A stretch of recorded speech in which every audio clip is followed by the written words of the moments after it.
Good morning. All right, so I'm going to go ahead and walk you through what we're going to be doing today in class. Hopefully, when you came into the classroom, you saw the cell models on the demonstration table, and hopefully, you have completed your journal activity about reflecting on what you remember about prokaryotic and eukaryotic cells, maybe from middle school or maybe just from previous learning experiences. Okay. To introduce this topic, we're going to look at a presentation that I made for us, and then we're going to do some breakout stations. And then following the breakout stations, we are going to do an in-class assignment that you may do with a partner.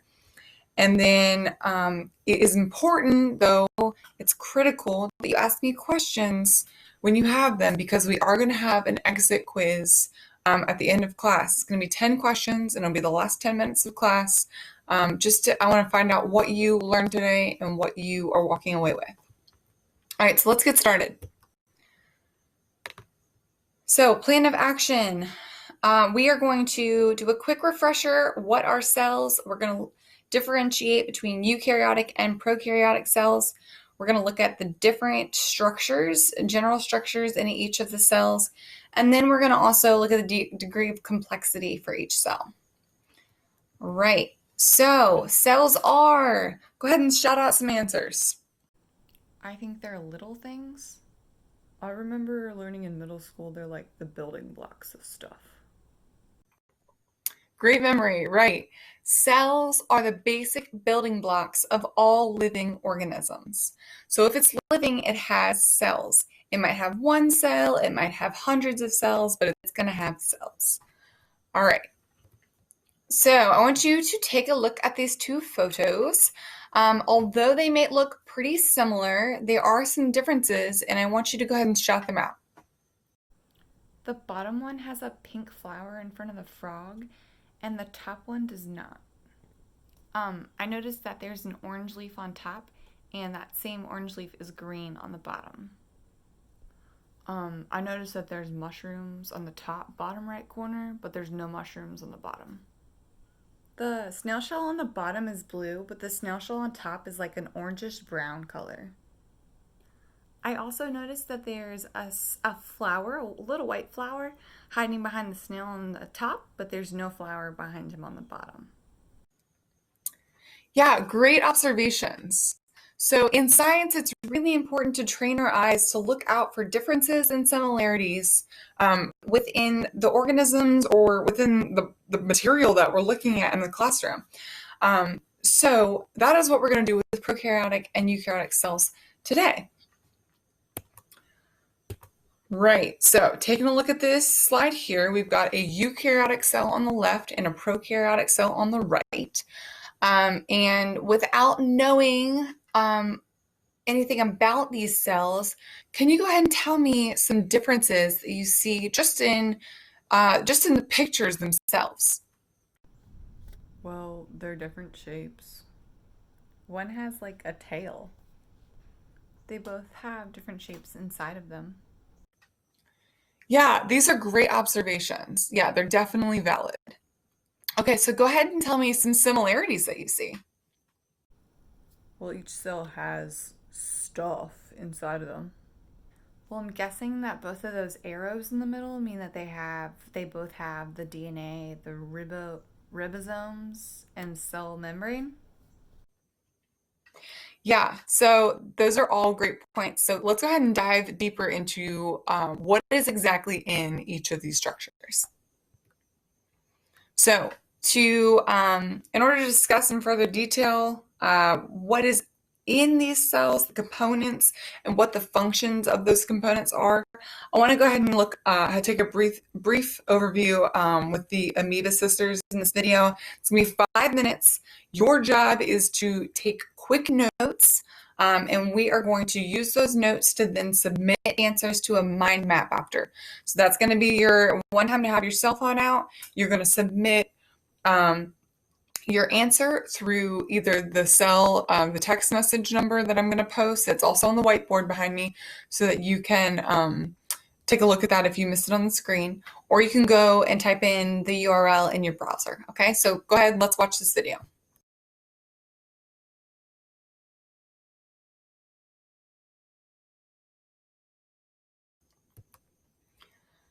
Oh, I love the Amoeba Sisters. They're so great. All right, I'm glad we got to watch that video. So go ahead and send your fact for the mind map.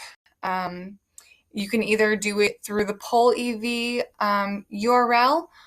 This can be typed into your browser on your cell phone, or you can text this number, then type in our join code, and then once you're joined, you can go ahead and submit your answer.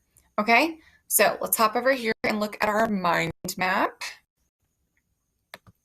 All right, so let's see, these are some submissions that have come in already. Yes, both have DNA and RNA. All living things have these cells. Eukaryotes can be plants or fungi. That's true. They can also be animals and protists, if you caught that. Prokaryotes have prokaryotic cells. Same thing. Eukaryotes have eukaryotic cells. Looks like we have organelles are tiny organs. That's awesome. And then we've got plasma membrane. It controls what comes in and out of the cell. And then the plasma membrane or the eukaryotic cells tend to be larger than prokaryotic cells. Yeah, that's a generalization that we can make. All right, so let's hop back over here. And all right, so the eukaryotic cell, let's look at these general structures here. So the eukaryotic cell, its most defining feature is that it has a nucleus. Eukaryotic cells do have a nucleus. Okay, they also have membrane-bound organelles. So I put a note at the bottom here, but it is important to know and to make note of that not all eukaryotes, same thing with prokaryotes that we'll talk about in a minute, but not all eukaryotes are going to have all the listed membrane-bound organelles. Now, prokaryotes don't, but they're not going to have all of their listed options either. So membrane-bound organelles can be the Golgi apparatus, the smooth endoplasmic reticulum. We also call that the ER, the rough endoplasmic reticulum, central vacuole, mitochondrion or mitochondria, chloroplast, lysosome, peroxisome, and cytoskeleton. Okay, now I also want to note that some eukaryotic cells have cell walls. That is not a membrane organelle, but I need you to know that some do have a cell wall. All right, let's look at the prokaryotic cell. So the pro rhymes with no nucleus. Prokaryotic cells do not have a nucleus, and they also do not have membrane-bound organelles. They do have a nucleoid. It is different than the nucleus. The flagellum, most of them have, and then most of them have a cell wall, most have a capsule, and most have a pili. That's also referred to as pilla. It's these hair-like structures on the outside. All right, so let's go through some general structures.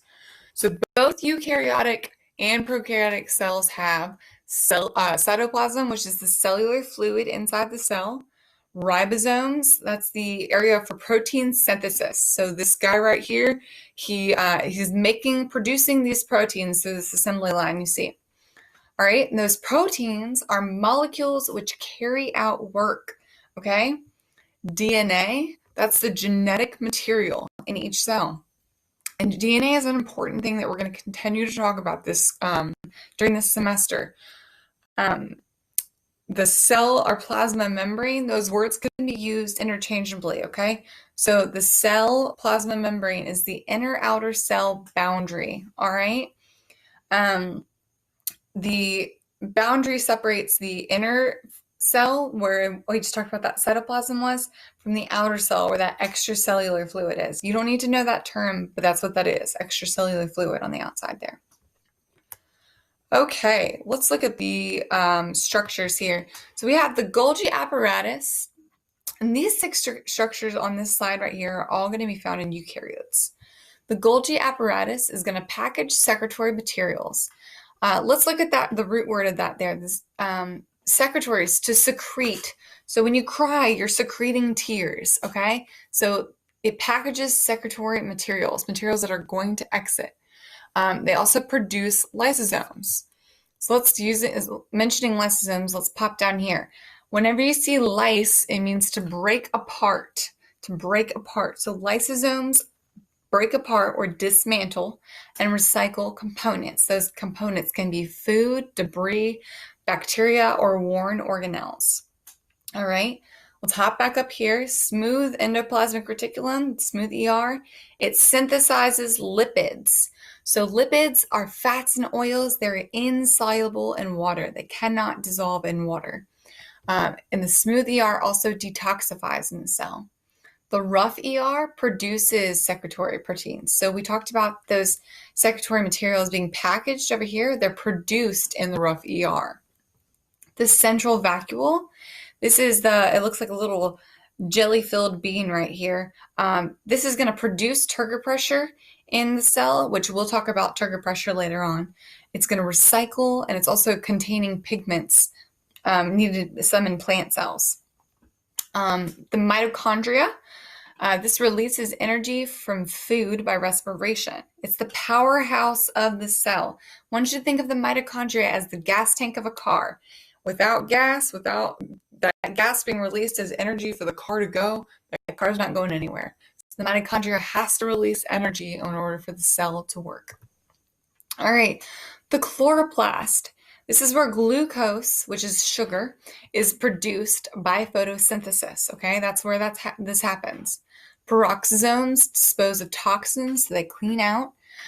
They break down fatty acids, and they eliminate hydrogen peroxide that might enter the cell. Cytoskeleton, it's the network of filaments and tubules used for transport. So it's kind of like the highway of the cell. Cell wall, this is where protection, shape, and connection happen on the outside of the cell. So the cell wall can connect cell to cell, it protects it, and it also gives it shape. All right, the nucleus. So we talked about this is only found in eukaryotes. It contains the cell's linear DNA. Nucleus, eukaryotes, they have linear DNA. The nucleoid is the area where the circular DNA is found. So this is only found in prokaryotes because prokaryotes have nucleoids. The capsule is the protection or the attachment made of polysaccharides, okay? So the capsule is found in prokaryotes, and it's the outer layer of polysaccharides. Okay, then we have the flagellum. It's a tail-like appendage, and it's used for movement. All right, so let's go over the degree of complexity. So eukaryotic cells can consist of unicellular, so single-celled, or multicellular organisms. They comprise the domain eukarya. So the domain eukarya consists of animals, protists, fungi, and plants. Protists down here you might not have heard of before. Protists are things like amoebas, paramecium, algae such as sea lettuce. We see a lot of that here. Okay, prokaryotic cells, they consist of unicellular, so single cell. They only have one cell. There's unicellular organisms. They comprise the domain archaea.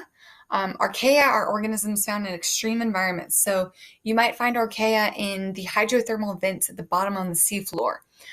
You also might find, then we have domain bacteria, and bacteria consist of things like E. coli or Vibrio, and also good bacteria such as the lactobacillus, which is found in yogurt. This is a little overview for you. Now we're going to go ahead and break out into our breakout stations. I'm going to divide you into groups, and then we'll explain what's going to happen at each station.